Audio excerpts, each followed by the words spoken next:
Hey guys, how's everyone doing? This is the Sentinel, watching over Geekdom, and welcome back to Sentinel Reviews. Big finish time once again. We are looking at another spin-off. Today, we will be looking at Missy Series 1, directed by Ken Bentley, released in February of 2019.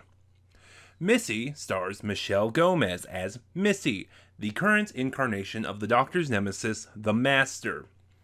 Also featured in the cast are, and I'm not listing everyone because this set contains 4 stories, but also featured in the cast are Oliver Clement as Oliver Davis, Bonnie Kingston as Lucy Davis. There we go. I just wanted to make sure I didn't mix anyone up. Kenneth J. as Dick Zodiac, Guy Paul as Joe Linwood, Ryan Ford Iosco as the actor playing Joe Linwood, Abby Andrew as Elena, and Rufus Hound as the meddling monk.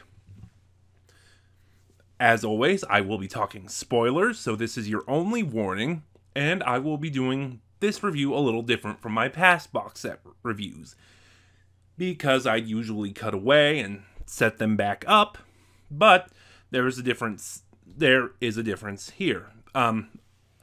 Unlike other Big Finish products, Missy was not released in a box set. Whoops. So there's no 4 individual stories with single covers. Missy was done in a jewel case, which means all 4 stories across the set have the one cover, which I'm fine with because that saves me editing time. So I'm going to be trying to do this all in one take. We'll see how it goes. And Missy opens with A Spoonful of Mayhem by Roy Gill. Also with this set, I'm not doing those little summaries that I did with Unit and Diary of River Song because I'm just not good at them. Excuse me. It's 5 in the afternoon and it is like 80 degrees out, so a little warm today. Anyway, Spoonful of Mayhem by Roy Gill. It feels like this story is very much... Let me backtrack a bit. When Missy first made her debut, and as she went on through the Capaldi era, people made comparisons to Mary Poppins. Which is funny because she looks nothing like Michael Rooker. There, I made the joke. But anyway, yeah, because of her attire and some of her... because in Death in Heaven, she flew down onto there was that one scene where she flew to the ground on an umbrella. People compare her to Mary Poppins. And it feels like the premise of A Spoonful of Mayhem, if you can't tell from the title, was take those Mary Poppins comparisons and run all the way with it. Just go all the way, make it sort of a Mary Poppins parody. And there is several instances of that throughout this story. For one thing, the title, or there is a play on the phrase practically perfect in every way. Missy describes herself as mostly marvelous in every manner. In a scene where she slides down a railway banister, down a staircase, a incidental music plays that is meant to sound like a spoonful of sugar. But it's not a spoonful of sugar because licensing and copyright. And there's even a scene where Missy's charges witness what she's doing, and when they confront her on it, she plays it off like they're being imaginative and nothing actually happened. And yeah, I'm surprised how well this story works. I should have checked my library first, but there was only one other Roy Gill story that I know of that I heard before, and that was Animal Instinct from Doors Series 5, which was also a master story, as a matter of fact. That one involved River meeting the Jeffrey Beavers master, and I was not fond of that story. I wouldn't say it was bad,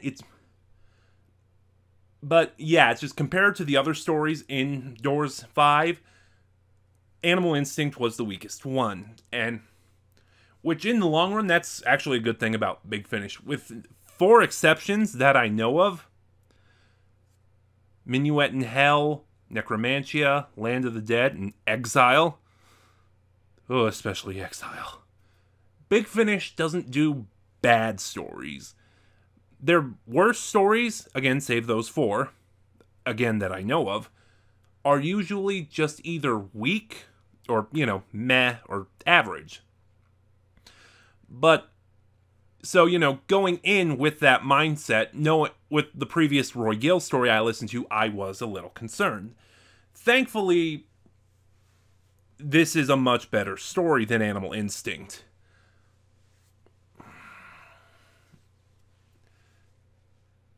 I want to talk about Missy, but I also at the same time want to save talking about her when I get to the overview at the end. Okay, so I'll start with a little summary of the plot, and as I run through the plot, I'll explain what's going on. Missy has been captured by a race of alien bats called... a race of shape-shifting alien bats called the Wardens.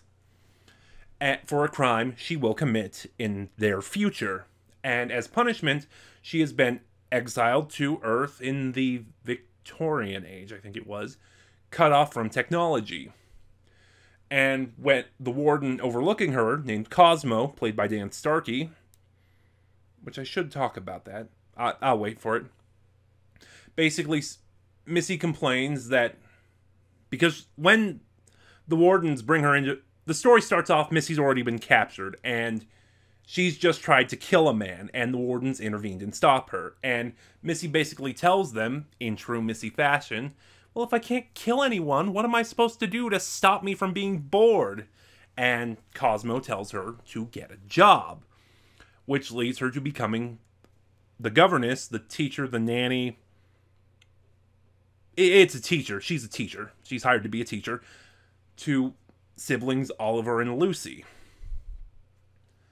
One of the things I liked about this story initially is at the beginning of the story, Missy sort of cuts in and says, okay, let me stop right here. This is what's going on. And she fills us in on what happened prior to this story. Sort of like a mockumentary or, where it cuts away to do the interview segment. But that only happens that one time. The rest of the story, it's Oliver doing it, one of her charges, and it's just... Well, when you realize that this story is set in the Victorian era, it's pretty much creates a sense of confusion, because it's like, who are you talking to? But Oliver is good. I like his banter, especially with Missy, and I like his chemistry with Bonnie Kingston, who plays his sister Lucy. Lucy is interesting, to say the least. I wouldn't call her bad, but I have notes. Because Lucy is very obviously meant to be a girl ahead of her time. She has a mindset and ideals that don't mesh with the current age she's living in. And the problem is, I don't think it ever says how old Oliver and Lucy are, but that she's basically a child. She's basically a kid. So it kind of comes across as that thing, you see it sometimes, where it's an adult writer writing a child character, but having no idea what children sound like. And yeah, so because of that, sometimes Lucy comes across as a little too precocious and a little too grating.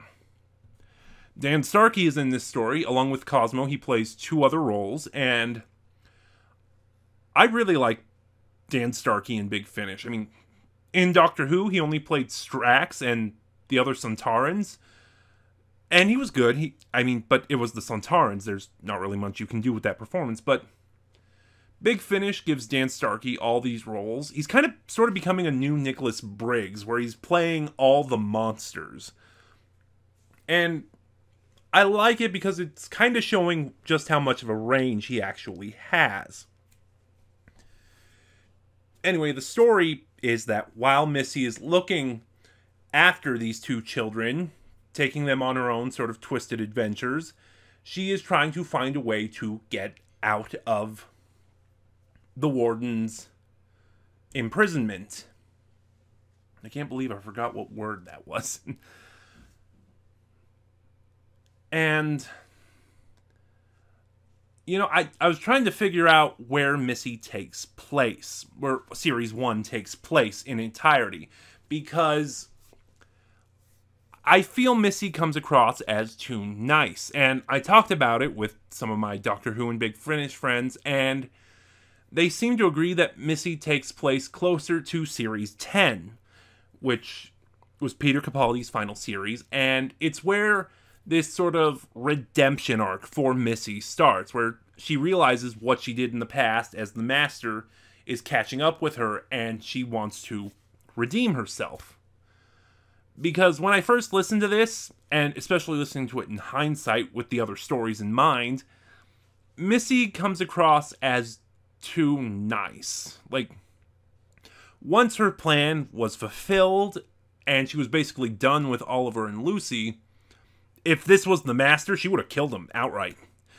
And she doesn't. She basically departs, and tells them, oh, if you misbehave, I will be back.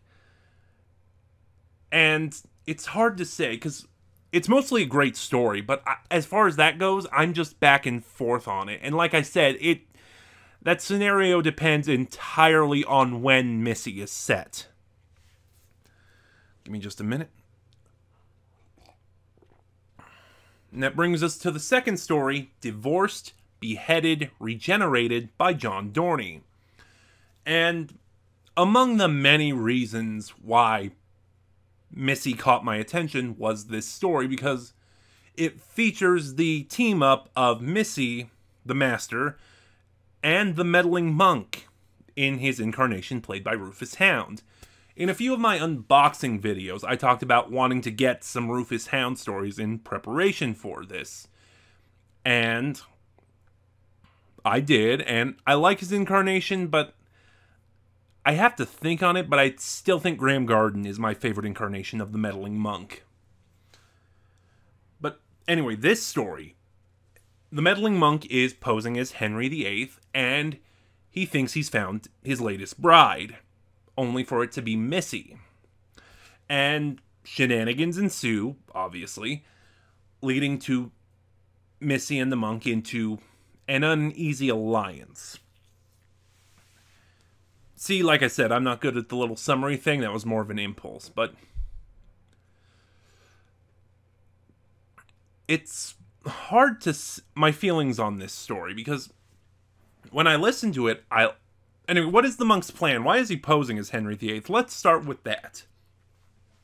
So the monk basically defected from the Time War, and as a means of making sure no one would find him, he destroyed his TARDIS. And then the Time War ended, and he was stranded in Earth's past. So basically, he decided to get this idea that he would disguise himself as Henry VIII and screw up with time and create a paradox so bad the Time Lords that he would get the attention of the Time Lords, who would come and take him back. The only problem is he runs into Missy first, and if this story was just the monk and Missy, because Missy has her own plans and she needs a component from the monk's TARDIS. Meanwhile, the monk wanting to get out of this time period wants to know how Missy got there. And if this story was just that aspect, I think I would have liked it a little better, but the B story going on here feels shoehorned in, and it feels really forced, and I just wasn't that interested in it.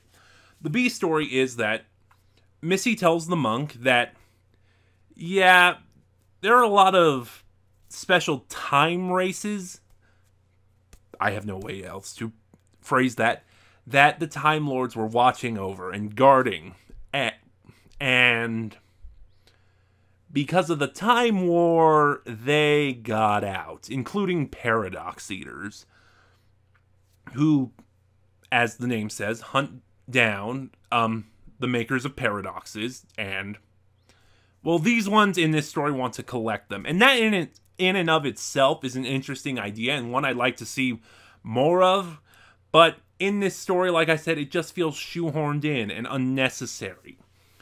The saving grace of this story is Missy and the meddling monk. They're playing this chess game against each other that is very one-sided, by the way, because Missy is always like 20 steps ahead of the monk.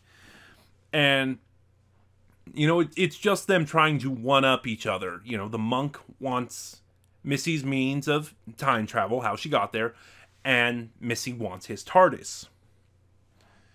And just the play between them is great, but like I said, one of my biggest issues with this story is, again, when is it set? Because, again, Missy comes across as really soft. Like, you have the monk, as I said, trying to create paradoxes and screw up the timeline. Like, he's not marrying, as Henry VIII, he's not marrying the right women. He's introduced a bunch of anachronisms into timeline. Like, during his wedding, he has the organist play the wedding march, or Here Comes the Bride, which wasn't invented then. And then you have Missy, who, while trying to get the monk's TARDIS, is trying to preserve the timeline, which seems really odd for her. You know, it's like, this is the master. Given the master's modus operandi, this seems like something they wouldn't really care about in any extent. You know, for example, the monk has Catherine Barr helping him. Catherine of Aragon, I believe. Henry VIII's first wife. Should have done research into that, but yeah.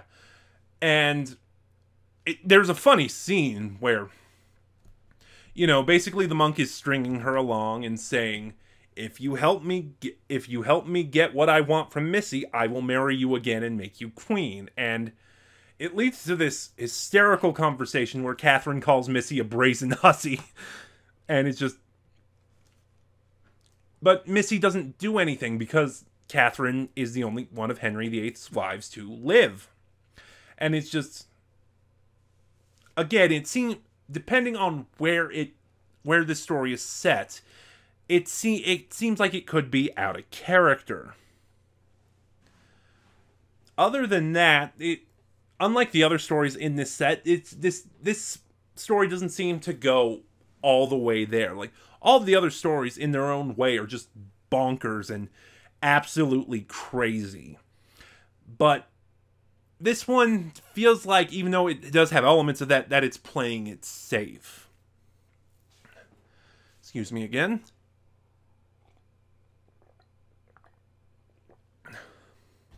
You know, in hindsight, the doing this in one take might have been a mistake. But that leads us to but now we're on to story 3, The Broken Clock by Neve Fountain. And aside from Missy getting her own series and the monk showing up in it, this story is what I was most excited for in this set. When I started getting into Doctor Who, I said my favorite writer was a tie between Rob Shearman and Robert Holmes. Both still writers I like, but no. My favorite writer is Neve Fountain. And if you're searching through Big Finish and you want a good Neve Fountain story, Perry and the Piscon Paradox. It is a masterpiece. Or if you can splurge for a box set, get Diary of River Song Series 3 and Lady in the Lake is really good too. And it's hard to decide which of those stories I like more, but yeah, Neve Fountain's thing seems to be creating these over-the-top, extremely ludicrous situations, but the story never focuses on them. They seem to be more focused on character development. How does this situation develop these characters? How do the characters affect the situation? And, you know, he has a very strong focus, even in these bonkers situations he creates, on character development. In other words, Neve Fountain is what Chris Chibnall wishes he was. And so, yeah, knowing my favorite writer was doing a story for this set, this is what I was hyped for, and it does not disappoint. This story is framed like one of those true crime shows, like 48 Hours Mystery, or... No, that's the only one coming to mind right now, where you have the journalist or whatever it is going over a crime or a case or whatever it was and interviewing the people involved in the case, while you have these dramatizations of this case acted and played out. And so that was an interesting concept, and then it just gets absolutely crazy. Like, the show is treated like reality, and like Missy intrudes and she pauses the show with a record scratch. Literally, she even draws attention to it. Oh, it's so hard. There is so much going on in this story. It is hard to figure out where I want to go on it. But, this episode of this crime show is following this detective named Joe Linwood, who is investigating this bizarre case, this bizarre series of murders, where even though they died seconds ago, minutes ago, their bodies have basically shown up as being dead for years. And at every crime scene, someone claims to have seen a man with a pointed beard, which I think is an homage to Roger Delgado or Anthony Ainley, but... And then Missy shows up and things get crazy. And, we don't have any answers to what's going on. Because, like I said, this murder mystery show is being treated like the real world. Like, the dramatizations are all happening, but, it's like, there's no reality outside of the show, It's not just lights, camera, action. Everything that's happening is real, and there's no answer really given to it, and I kind of like that. And all of these murders as they go on seem to be linked to a broken clock. And then we learn the truth. This man in the pointed beard, with the pointed beard, is the personification of the Master's old TARDIS. By the way, spoilers. I know I said that at the beginning, but now we're getting into the spoilers. And during the Time War, the TARDIS, who, because he's a Mark II 12, this detective named him Mark realized what his pilot was, what a psychopath he was. In that instance, it would have been the War Master, Sir Derek Jacobi, and he ran away from him. He fled. So this story has basically been Missy trying to hunt down her TARDIS and get it back.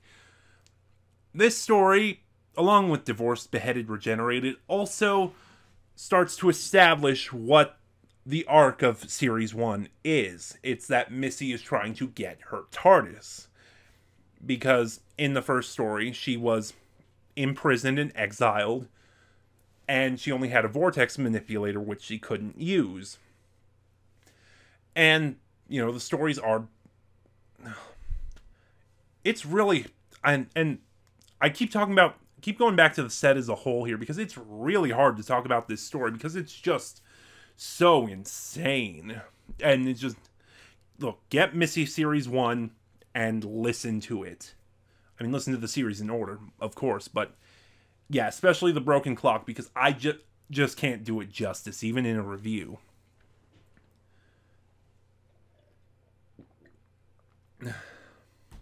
And the final story of Missy Series 1 is The Belly of the Beast by Jonathan Morris. Oh, where do I even want to start with this one? So, this story starts off as your standard master captures planet, enslaves people, and, that very kind of standard master story, like I Am the Master, or And You Will Obey Me a Little Bit, or I guess you could call Logopolis one, or Survival, but yeah, no, it's that very standard kind of story where, the master captures a planet and then forces the people to do her bidding, but yeah. But that's only the starting point of this story, because after it, this story just goes nuts. And thinking back on it now, this is the only master story in Missy not really told from Missy's point of view. Most of this story we focus on Elena, who is one of the slaves who's been forced to work for Missy. They're on this planet and they're digging into it, trying to find something Missy wants. And it goes to show, and one of the good things about this story is that this is Missy at her most twisted. This is her at her most psychotic and her most insane in this set. Like, right at the beginning of the story, the slaves are attacked by creatures called kobolds, and Elena is killed. And she wakes up in the hospital, and she sees her body. Which, after she passes out again, Missy relishes in the joy of seeing that freak out happen, even noting she's disappointed because her freak out was so much more grandiose the last time. Which, I guess I'll start off with the spoiler to this story. Missy has been cloning the slaves because they keep dying. So, which in and of itself is also kind of messed up, because it's like, which is also kind of hinted throughout the story. It's because she's, at one point she says, that's the purpose of slaves. They're expendable. And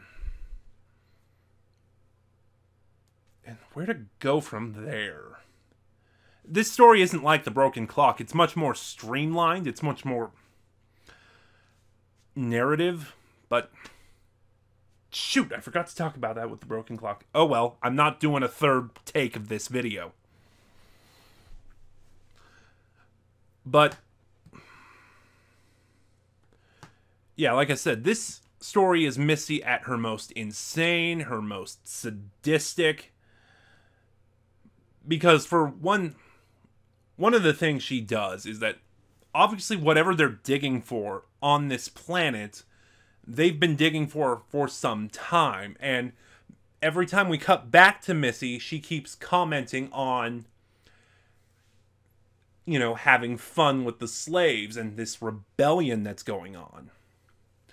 Like, even at the end of the story, when she leaves, she lets the slaves go because of how much fun she had doing this. Like, she get a version of Missy from her future. She teams up with a version, with a Missy from her future, and this future Missy plays the leader of a rebellion against her. And yeah, like I said, that just shows just how insane she is, for one thing, but also how, oh, what do I want to say? But yeah, she's been doing this project for so long, she started to get bored, and she's trying to find ways to have fun. I saw a reading somewhere, I forget what it was, but I wonder if I should look it up again. No, I won't make you guys wait for that, but basically it said that, oh, when Missy has these plans that oh man, I want to find what it was so bad, but I can't. Let me see. Okay, here it is. This is a quote from Jonathan Morris, the writer of the story. One of my favorite lines from The Mark of the Rani is when the Rani cuttingly describes the Master's modus operandi as it'll be something devious and overcomplicated. He'd get dizzy if he tried to walk in a straight line. I think that sums up the Master and Missy. When the Doctor isn't around to thwart her, she has to make her own plan complicated just to keep it interesting. And that's what she's doing, because over time, this current clone of Elena and some of the other slaves have developed a sense of free will, and they're fighting back, and she lets this play out because she's having so much fun. Anyway, we find out what's been going on. This planet was once a beast. It was a creature that sailed through space, and it ate a TARDIS. And the TARDIS started leaking Artron energy, which turned it to stone, and then a planet, which is why Missy's been going through this. Which both makes the title, The Belly of the Beast, metaphorical and literal, which is kind of fun. Anyway, this TARDIS was a TARDIS developed during the Time War, and it's meant to supposedly control all other TARDISes. It is called the Master TARDIS. And the story ends with Missy explaining what's been going on to the slaves and finally getting the Master TARDIS and leaving. She said, "I'm setting you free. I can be altruistic when I want. Consider it a thank you for being so much fun. Oh, and you're all doomed." And The Belly of the Beast kind of ends on a grisly note because of the Artron energy that the Master TARDIS was leaking, the kobolds are drawn to it, and the story ends with them slaughtering all the main characters. And it ends on this dream sequence, which is both sweet and very, very dark, because it's like, aw, she gets a happy ending. Elena gets a happy ending. But she's dead. And then the final scene of this story, I don't know what it is, but I really like that final scene.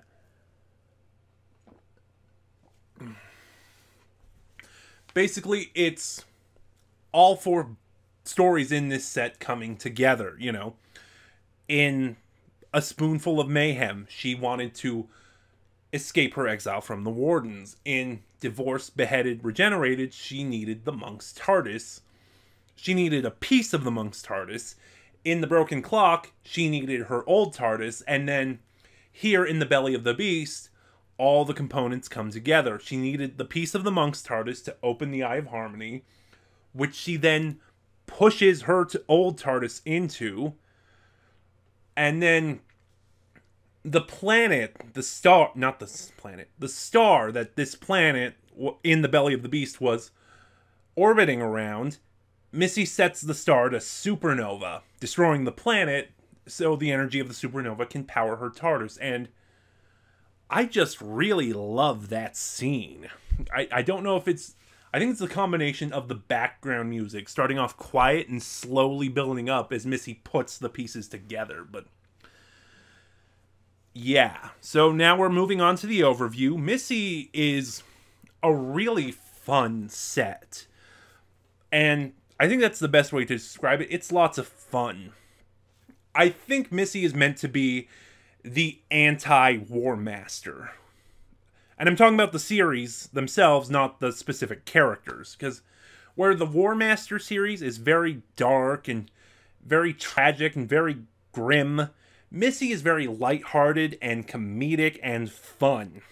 And when I initially learned that it was going to be more comedic in nature, I was very worried that it would diminish Missy's intimidation factor. I was worried it would make her less threatening, which thankfully that isn't the case. There are a couple instances, which I talked about, where it could come off like that, but for the most part, Michelle Gomez just sells it. Here, I'll rank the stories first, and then I'll go on to talking about Michelle Gomez. My ranking of the stories would be 4, Divorced, Beheaded, Regenerated. It's not a bad story, I just think it comes across as kind of weak compared to the others. And then 3, A Spoonful of Mayhem. 2, The Belly of the Beast. And 1, my favorite story of Missy, The Broken Clock. And now to talk about Missy herself. Michelle Gomez's incarnation of the Master, I'm very mixed on. It's a very complicated relationship. Like, I'll think about it at one time, and it's just like, oh, I didn't like her at all. And then I'll stop and think about it again, and it'll be like, oh, I actually do really like her. You know, like I've said in the past, John Sim is my least favorite master. And I feel like part of what I like about Missy is she is John Sim fully realized. Like Sim, she is doing the crazy shtick, the insane, the mentally unhinged. But whereas Sim just came off as manic, Gomez actually comes off as intimidating, as threatening, as menacing. She's unpredictable, which adds to that scare factor. You know, she works it better than John Sim did.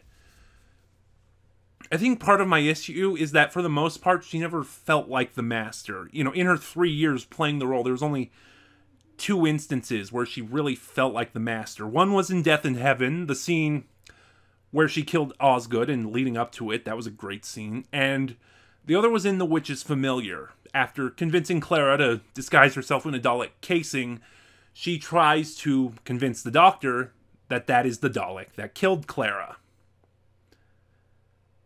And that is one of the only good things about The Witch's Familiar, because good God, that story is atrocious. But yeah, listening to these stories, it really helped improve my opinion of Missy a lot. Like, I am much more confident. I'm less mixed and more confident in my assessment that I like her. You know, and one thing I noticed in this series, the way she plays the Master, and even in TV, she is really charismatic. Like, a lot of times, she reminds me of Roger Delgado. She has so much charisma. But the bottom line is, much like Diary of River Song, if you like Missy, if you like the Master, get this set. Or if you are unsure about Missy, get this set because it might change your opinion. Like I said, Missy was just fun. And I look forward to seeing what Missy will do in the future. So that's it for Missy. What were your thoughts? Start a conversation in the comments. And join me next time when we will be going back to Doctor Who proper and reviewing a Doctor I haven't talked about yet. Through my things like the 4th Doctor Adventures, the Janey Trilogy, or the Diary of River Song, I have reviewed, in a way, the 8th, 7th, 6th, 5th, and 4th Doctors. So next time, I will be talking about a Doctor that we haven't really discussed in Sentinel Reviews yet. So join me when an old Doctor meets old friends and old foes in new stories when we look at the 3rd Doctor Adventures, Volume 5. And that was it. What did you think? Start a conversation in the comments. Like, comment, subscribe. Click the little bell next to subscribe to get notifications when I upload. In the description box below, you will find the link to my Twitter where you can follow me and get updates on the channel. Also in the description box below, you will find the link to my Ko-fi, where you can support the channel and help it grow. This is the Sentinel, watching over geekdom, and I'll see you guys next time.